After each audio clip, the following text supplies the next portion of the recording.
Desde os tempos antigos, a humanidade se depara com uma questão intrigante. Se Deus é onipotente, onisciente, plenamente bom, por que o mal existe? Essa pergunta tem atravessado os séculos, desafiando tanto o crente quanto o cético, sendo um dos dilemas centrais da filosofia e da teologia cristã. No entanto, a Bíblia não ignora essa realidade. Pelo contrário, nos oferece respostas profundas sobre a soberania divina e o significado do sofrimento no plano de Deus. Ao longo desse vídeo, exploraremos o problema do mal, suas diversas manifestações e como a Teodiceia reformada responde a essa questão, mostrando que Deus não apenas permite o mal, mas usa para um propósito maior. Já deixa seu like e fica com a gente até o final desse vídeo. Vamos nos aprofundar juntos no que a Bíblia diz sobre o problema do mal e como podemos entender essa questão à luz da teologia. O problema do mal pode ser expresso na seguinte forma lógica: se Deus é onipotente, ele tem o poder de eliminar o mal. Se Deus é benevolente, ele deseja eliminar o mal. No entanto, o mal existe. Logo, Deus não pode ser ao mesmo tempo onipotente e benevolente. Esse argumento é comumente usado por ateus e céticos para negar a existência de Deus. No entanto, a fé cristã responde a esse problema de maneira robusta, destacando a soberania divina e a finalidade do mal dentro do plano de Deus. Tipos de mal. Para entender o problema do mal, é importante fazer uma distinção entre os tipos de mal que existem no mundo. O primeiro é o mal moral, referindo-se a ações pecaminosas cometidas por seres humanos e até ódio. Exemplos: assassinato, roubo, mentira e injustiça. Esse tipo de mal teve origem na queda do homem no Éden, trouxe corrupção moral. Gênesis 3 e Romanos 5:12. O segundo tipo de mal é o mal natural. Refere-se ao sofrimento causado por desastres naturais, doenças e catástrofes. Alguns exemplos como terremotos, tsunamis, epidemias e até fome. A origem também se originou no pecado, que não apenas afetou os seres humanos, mas também toda a criação de Deus. Em Romanos 8:20 ao 22 temos esse texto. O problema do mal na história da filosofia e da teologia. Algumas soluções filosóficas foram dadas para responder esse dilema. Filósofos ao longo da história tentaram resolver. Exemplo: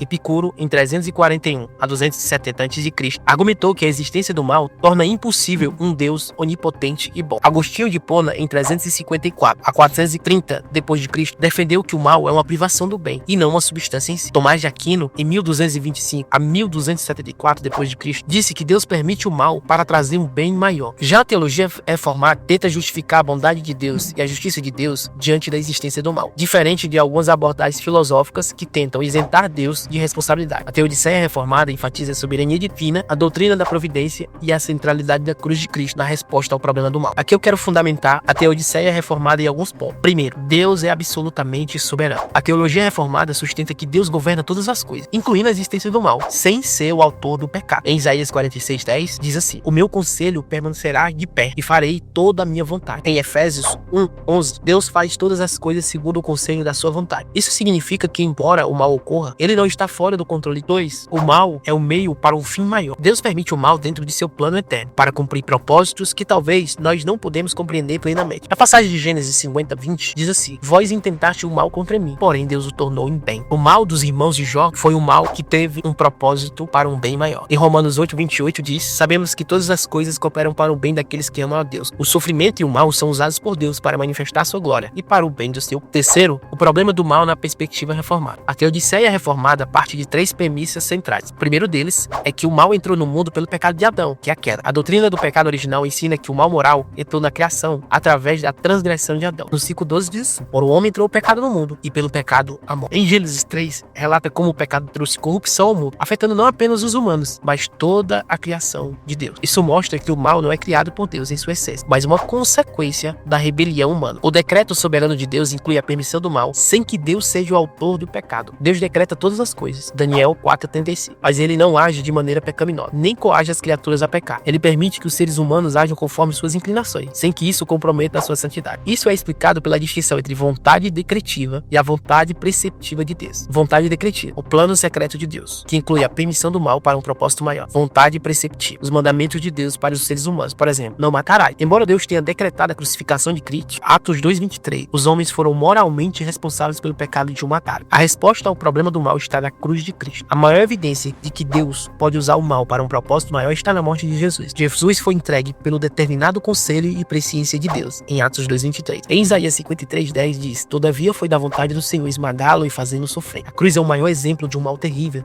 sendo usado para um bem supremo, a redenção da humanidade. E como a escatologia responde sobre o problema do mal? A teologia escatológica aponta para a consumação do plano de Deus no fim dos tempos. Deus destruirá o mal definitivamente. Em Apocalipse 21, os ímpios serão julgados e a justiça será plenamente revelada. Em 2 Tessalonicenses, capítulo 1, versículo 6 ao 10. O novo céu e a nova terra serão livres do pecado e sofrimento, como descrito lá em Isaías 65:17. Isso mostra que a existência do mal é temporária e que Deus, em sua sabedoria, permite que ele cumpra seu papel na história antes de ser completamente erradicado. A teologia reformada não tenta justificar Deus com base na razão humana, mas parte da própria Bíblia e da soberania divina para responder ao problema do mal. O mal é permitido por Deus dentro de seu plano soberano, mas nunca de forma arbitrária. Ele sempre tem um propósito maior, seja para a disciplina de seu povo, a manifestação de sua glória ou a exaltação de Cristo através da cruz. Se esse vídeo te ajudou a entender melhor o problema do mal à luz da Bíblia e da teologia, eu quero te convidar a fazer parte desse canal comigo. Compartilhe com alguém que também pode se beneficiar desse tema. Comente aí embaixo o que você achou. Dúvidas? Se inscreva no nosso canal para não perder nenhum vídeo. Ative o sininho e até o próximo vídeo.